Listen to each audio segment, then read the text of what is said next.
Om Sri Sai Ram.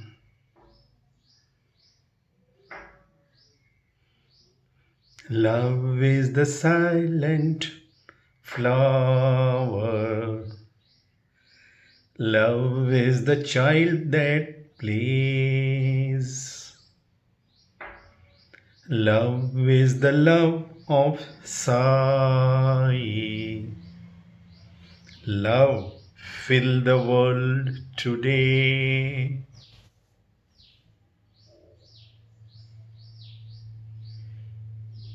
Om Sri Sai Ram. Love is the only power, love is the only way. There is no other power, there is no other way. Let this be our Sai Gayatri mantra.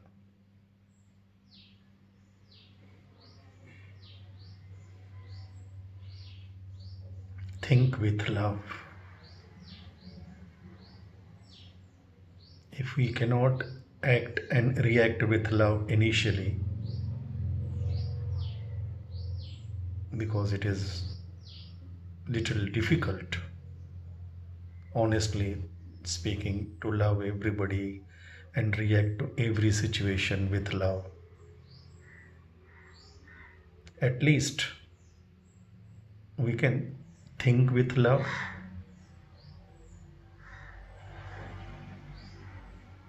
Who can stop us on that? We may or may not act, we may or may not go for seva activities or loving everybody or talking with love with everyone. Okay, it is not practically possible for us in the present situation. Honestly, we should accept it. But who can stop us from thinking with love? Let us make this small baby step before arriving at any decision making.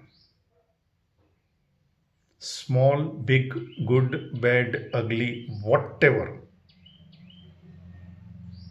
Swami says before undertaking any action or decision, ask these three questions from your mind, from yourself, your higher self.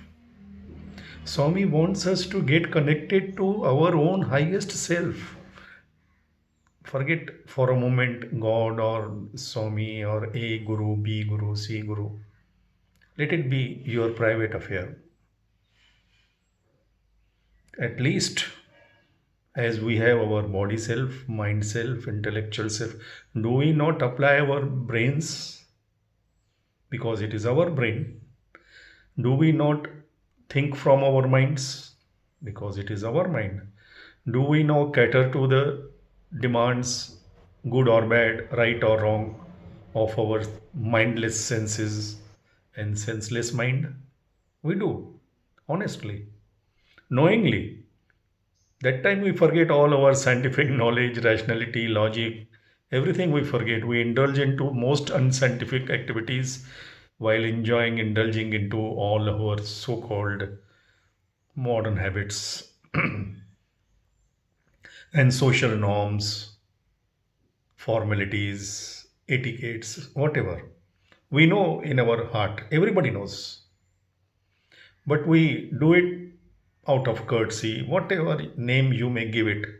But we do indulge into most unscientific, illogical, irrational thoughts, words, and activities for sheer comfortable existence, to at least appear normal in this mad world.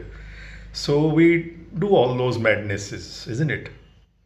Swami says just do one thing, go little higher. Now you are depending upon decision of your mind, which is a monkey mind. Most of the time drunken mind, intoxicated mind, arrogant mind, even blind mind. Manchili, okay? Let your mind go to your intelligence, like hierarchy of administration. The intelligence You know today's IQs, EQs. As for intelligence, there is IQ. For emotions, there is EQ. Sometimes we are very intelligent but emotionally imbalanced, immature, impulsive. Let us accept it. It's a fact. Go little above that. To your own highest, noblest, purest self, truest self. This body is not your true self. Again, scientifically also, logically also, you will know what belongs to you cannot be you. As simple as that. You don't require any rocket science to know that you are not the body, because body belongs to you. My hand, my head, my body, my mind, my intelligence, what belongs to you cannot be you. Let us be logical with our modern, highly educated minds. Then go to your highest self. Low aim is a crime.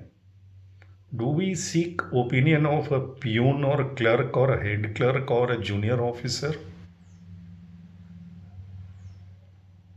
when the highest authority is available 24 by 7? Swami says go to that fundamental discrimination. Swami doesn't call it God or any spiritual entity, because again our minds are so programmed that moment you talk about God and spirituality, all logic science will come forward for argument for sake of arguments. So Swami says, okay, leave that. You go to your own highest self, your own fundamental discrimination, not superficial discrimination, fundamental discrimination. Ask 3 questions before taking any decision. Is it good or bad? Good for me? Good for all? Discriminate. Is it right or wrong? Certain things may be good, but may not be right in the sense it is good to have milk or curds, but there is a right time to have it and right way to have it. You drink milk from your nose, amruta, forget milk, even amruta, that gives immortality. But if you take it from your nose, gone. So you should know what to do, how to do, when to do.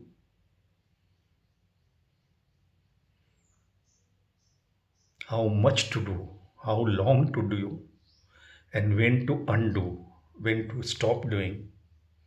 That is fundamental discrimination. What Swami also calls common sense. From common sense to sixth sense to divine sense. There's a process. You can't open the bud and make it a flower.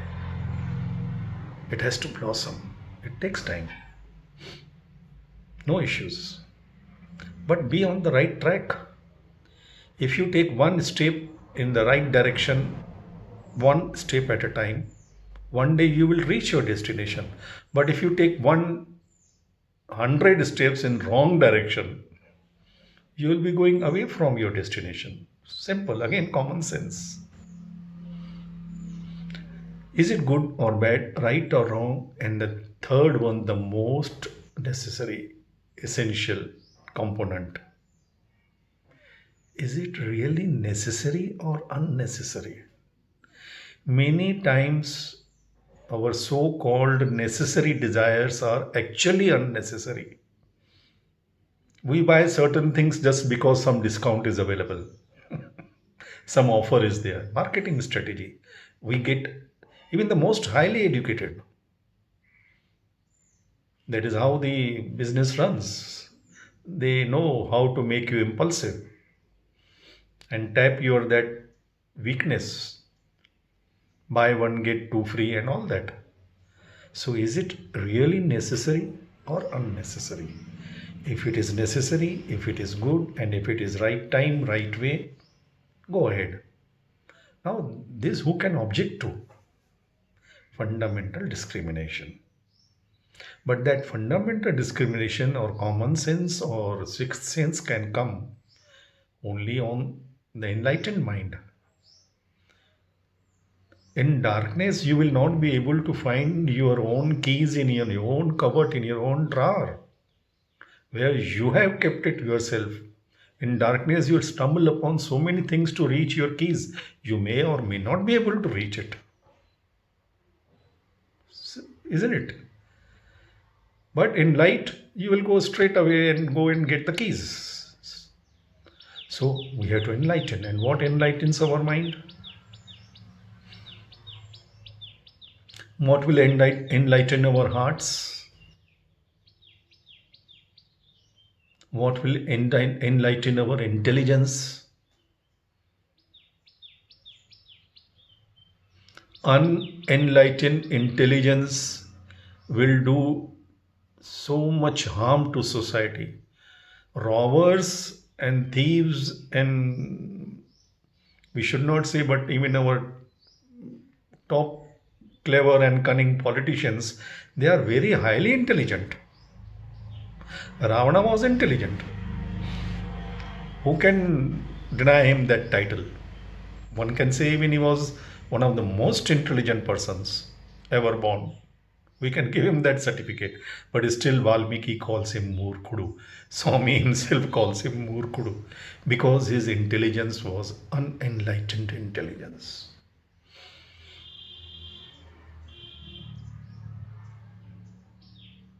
You are living in a palace, but a palace without light, dark.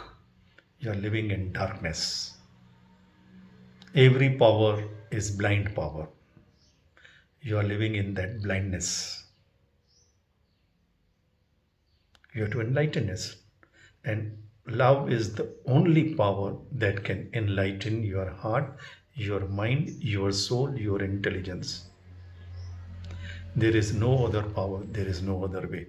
That is why this song, love is the only power, love is the only way. There is no other power, no other way. Every other power makes you blind. Love is the only power that removes your blindness. It awakens you, enlightens you. So take a first baby step to think with love.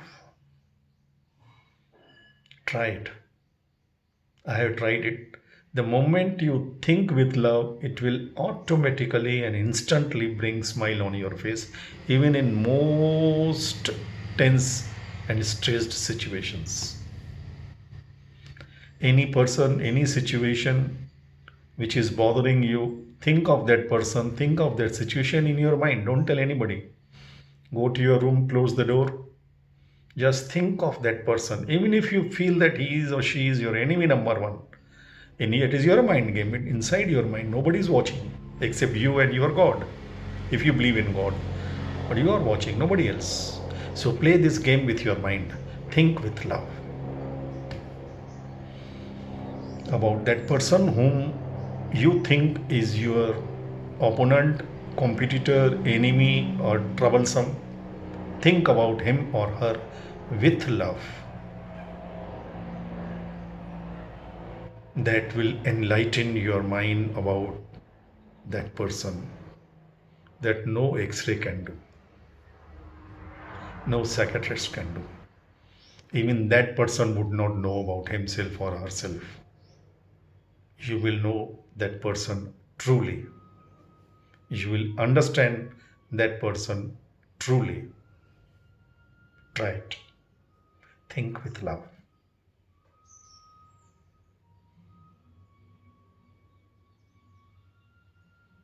And when we take this baby step of loving, then we are connected to the source of love.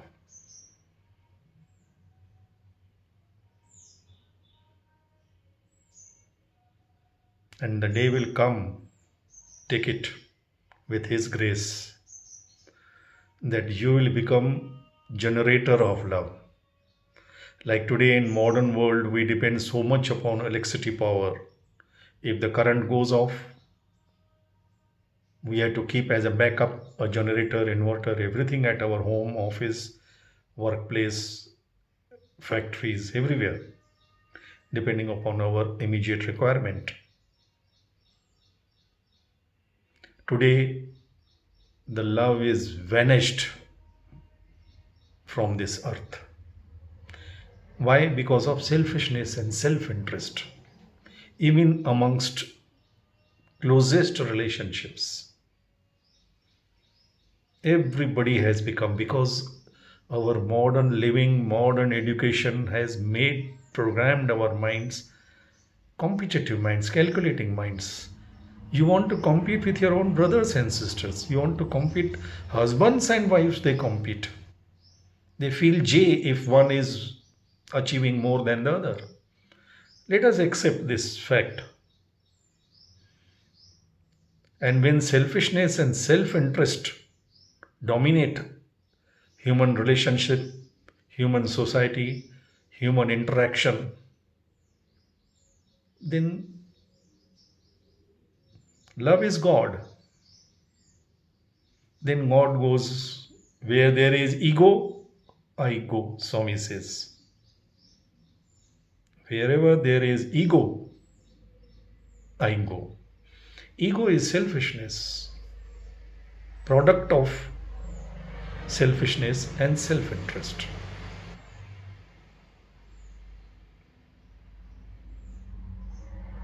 So we have to counter it. We have to keep something at the back. The main supply is as good as it is a total failure. As during tsunamis and storms, even in US, we see on television that the currents are off for 1 day, 2 days, even 1 week. Everybody depends upon the generator backup. So this thinking with love can work as our generator of love.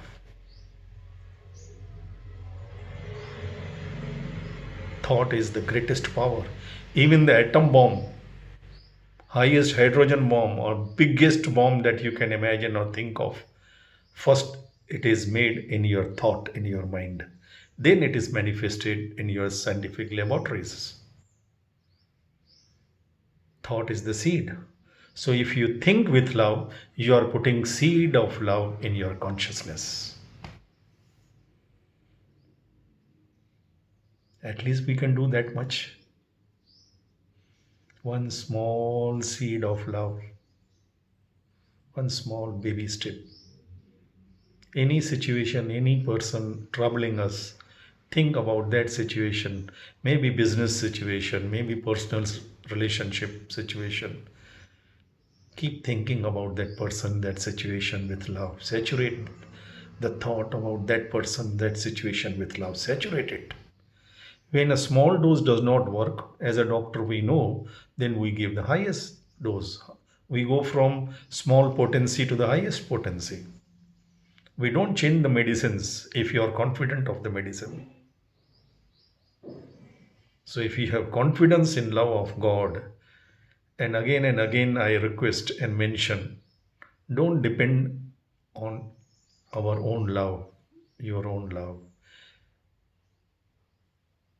Bring love of God, whichever God you believe in, or bring your highest self if you don't believe in God, noblest self. Bring purest and truest love. Think with that love, not with your mind love. Again, that is contaminated, it is polluted. Again, selfishness and Ganga मैली हो चुकी है. Ganges have become polluted, so don't go there to get salvation. You have to create Ganges in your own consciousness. And this supreme embodiment of love is available 24/7. And he doesn't want you to become his devotee or follower, nothing. Those thoughts should not entertain anybody's mind. He has not come to create followership or any sect or any religion or any nation. He is universal. He is cosmic authority.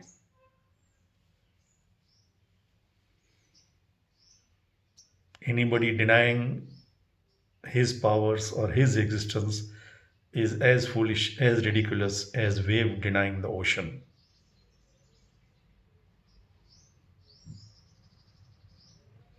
Let me share one more experiment of love. Next, I will share my experiments, but now first his, because he is the source. There was, probably there is, I don't know, a family in US fully devoted to Swami, and probably members of SSS organization. I'm talking about 80s. Now it is 40 years. I have no idea. I don't know their names. But I'm telling something which we heard from Kasturiji, and part of it was published. The gist of this was published in Sanatan Sarthis in those days. They had a son who was on drugs in bad company. They knew it, but they in US you can't, like in India we can slap our children, in US you can't. It is an offense. So they used to ignore it because it was not in their control. They were devotees, so once they came to Puttaparthi, Swami called them for interview, and they were ready with a letter of request that Swami, please bless our son. They had got that letter with them. But before they could speak about it, Swami himself tells them, you go back by the first flight.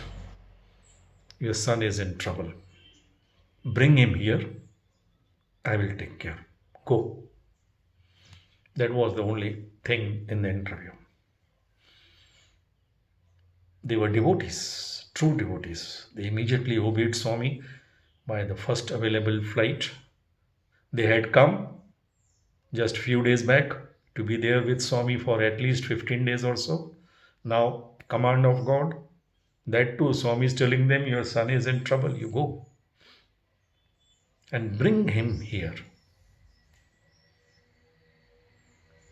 So they go, and they find, when they reach there suddenly, son is not there at home.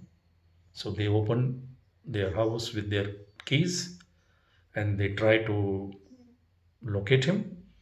They come to know that he has gone to attend some late night parties in somebody's house, hundreds of miles away. And for last 2 days, he is out of consciousness. He has taken heavy doses of drugs. They bring him home, take him to doctor. He comes to his senses. Naturally, he is also frightened. He has undergone that experience. He used to take drugs, but not in this. But because his parents were not there, probably he thought that he could do anything to any extent. So they bring him, convince him, but he puts one condition. He agrees to come with them to India, to Puttaparthi, because he had gone through that turmoil. He said, and then he describes that every Saturday, Sunday we have, but this is first time in your absence I went, and I got heavily drunk on drugs and everything. So I will come on one condition, that you will not force me to come for your darshan or anything. Swami has told you to bring him to Puttaparthi. So I will keep to that. I'll come to Puttaparthi, I'll be in my room. You go for darshan, whatever you want to do, but you will not disturb me.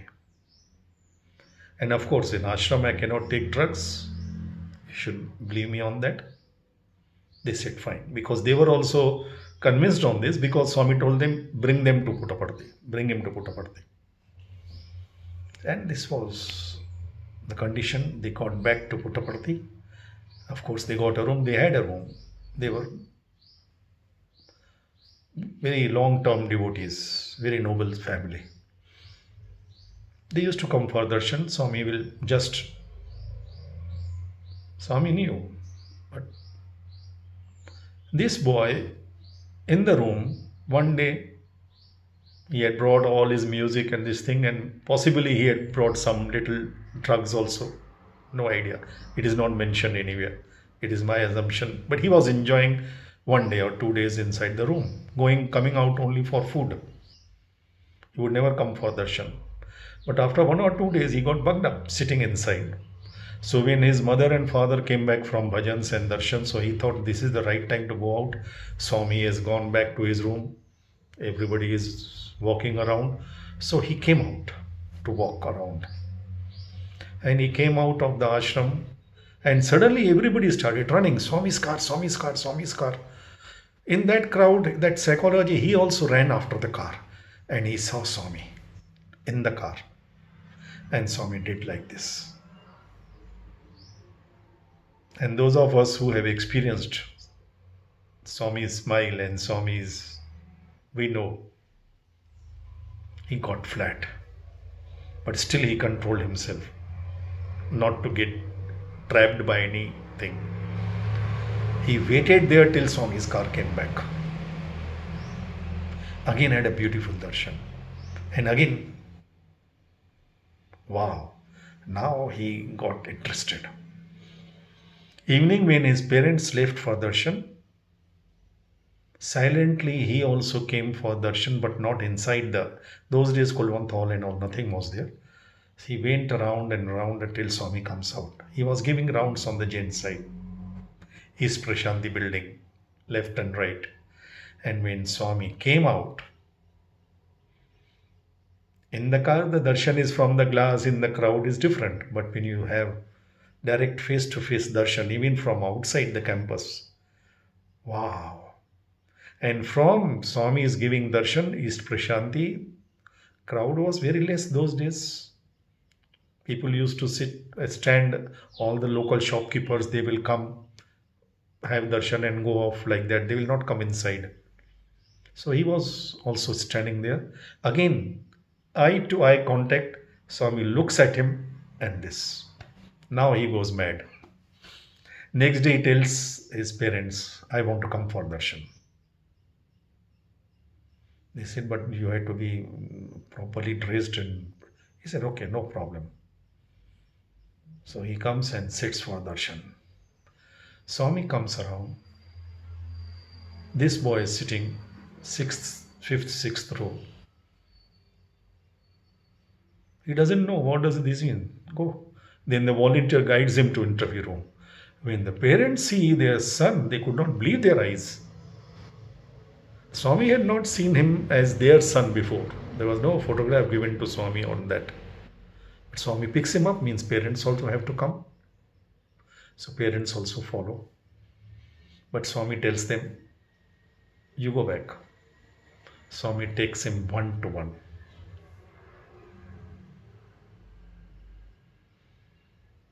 And his own words, what does this boy say? When the parents asked, he said, the parents thought now Swami will scold him, correct him. But this boy comes to his room and tells, wow, I have never received such love from anyone. What did Swami say? He said nothing. He only loved me. He only showered his love upon me. He didn't say anything about any of my bad habits, nothing. In fact, he says, I love you. Can you do at least one small thing for me? Because when I told him, Swami, I heard myself say, I never thought that I would say these words. I don't know. I said, Swami, I also love you. Tell me, what can I do for you? After telling him this, what can I do for you? I was actually taken aback. Maybe this God will tell me to stop taking drugs or going to parties, which will be very difficult for me. But I heard myself say these words, Swami, what can I do for you? It was spontaneous. Because when I say I love you, the next sentence naturally follows is, what can I do for you? But this God told me, can you do only one thing for me? I have given you such good parents, good house, everything I have given you. Can you be happy for my sake? Always be happy. Make your parents happy. Swami will be happy with you. Nothing else, he told me.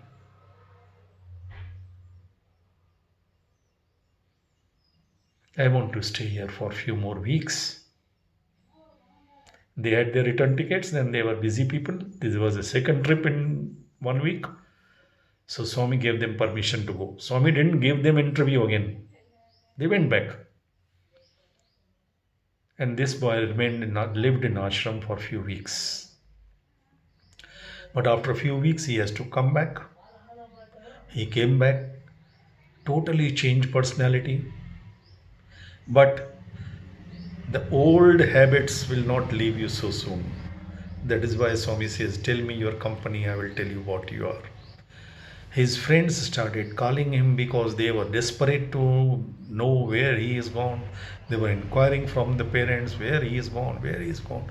The parents told them honestly that he has gone to India, to our Guru Satya Sai Baba, and he'll be coming back in few weeks. Now the game was that these group boys and girls had this way of playing the game is that every Saturday, Sunday by rotation, the party will be held in everyone's house, and everybody has to host by rotation. So now, when before he left, the next Saturday, Sunday actually was his turn to invite them to their house, to his house. But because he has left, so that was pending.